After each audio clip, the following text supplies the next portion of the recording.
Traffic rule तोड़ते पकड़े गए बीजेपी नेता। एक तो सिर पर हेलमेट नहीं और जब ट्रैफिक नियम तोड़ते पकड़े गए तो शुरू कर दी गाली गलौज। बीजेपी नेता का गुस्सा 7वें आसमान पर पहुंचा तो लगे पुलिस अफसरों से गाली गलौज करने। बता दें कि मुरादाबाद सिविल लाइन स्थित शहनाई मंडप के पास ट्रैफिक चेकिंग के लिए एसएसपी अमित पाठक पहुंचे थे। तभी बीजेपी नेता हेकड़ी दिखाते हुए लपेटे में आ गए और जब पुलिस से उनकी बहस ज्यादा बढ़ी तो मौके पर मौजूद एसएसपी भी आगे आए और नेताजी को समझाने लगे। चाबी तो नहीं निकाल, मैं कह रहा हूँ चाबी तो निकाल रहे हैं, चल तो रहे हैं ना, वही ले चलो, चलो कह तो नहीं रहा, तो गाड़ी रखो, यूं कर रहे हैं ना।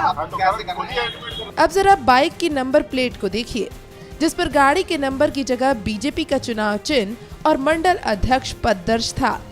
थोड़ी देर की बहस के बाद पुलिस ने नेताजी का चालान तो काटा ही और ड्यूटी पर कांस्टेबल से बदतमीजी करने पर उनके खिलाफ केस भी दर्ज कर लिया।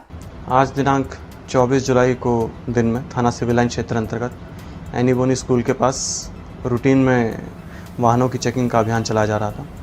जब वहां पर चौकी प्रभारी और थाना प्रभारी चेकिंग में मशगूल थे तो उस समय एक बाइक सवार व्यक्ति द्वारा पुलिस के साथ अभद्रता की गई, अभद्र शब्दों का इस्तेमाल किया गया, जिस संबंध में तत्काल संज्ञान लेते हुए उसकी बाइक को सीज किया गया और सुसंगत धाराओं में प्राथमिकी पंजीकृत कर आवश्यक वैधानिक कार्रवाई की जा रही है।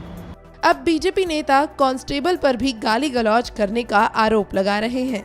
मैं अपने बच्चों को, दिनेश चंद तिवारी एडवोकेट हैं, उनकी बिटिया मेरे साथ थी और मैं पीएमएस अपने बच्चे को लेके आ रहा था। जब मैं बच्चों को लेके आया तो उधर से एक सिपाही ने मुझे हाथ दिया और हाथ देने के बाद में उसने कहा आपका हेलमेट, मैंने कि हेलमेट नहीं है, तो बोले चालान होगा, मैंने कि ठीक है चालान कर दीजिए। जैसे ही उसने जो है, मैंने गाड़ी को कहा, मैंने तो इतनी देर में उसने जो है गाड़ी की चाबी निकाल ली और चाबी निकालने के बाद और वो जो गाली देता हुआ आगे बढ़ा। मैंने भी गाली क्यों दे रहा, तो मुझे भी गुस्सा आ गई, मैंने उस गाली का भी उसको जवाब दिया उसका।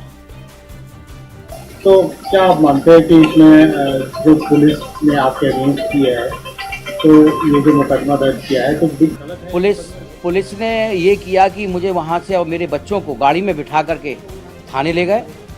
वकील साहब की बिटिया थी, उसे और मेरे बेटे को और मुझे थाने ले जाकर और 2 घंटे तक वहाँ थाने में रखा, और जिससे मेरे बच्चे अभी भी सहमे हुए हैं। मुझे इस बात का बहुत दुख है, बहुत गुस्सा है। मुझे चेक इन का दुख नहीं है कि चेक इन होना चाहिए, ठीक है चेक इन हो रहा है, लेकिन जो अभद्रता की है, जो बदतमीजी की है मेरे साथ में, ये बहुत दुर्भाग्यपूर्ण है। जो भी हो, बीजेपी नेता की कोई बहसबाजी काम नहीं आई और उन्हें ट्रैफिक रूल तोड़ना भारी पड़ गया।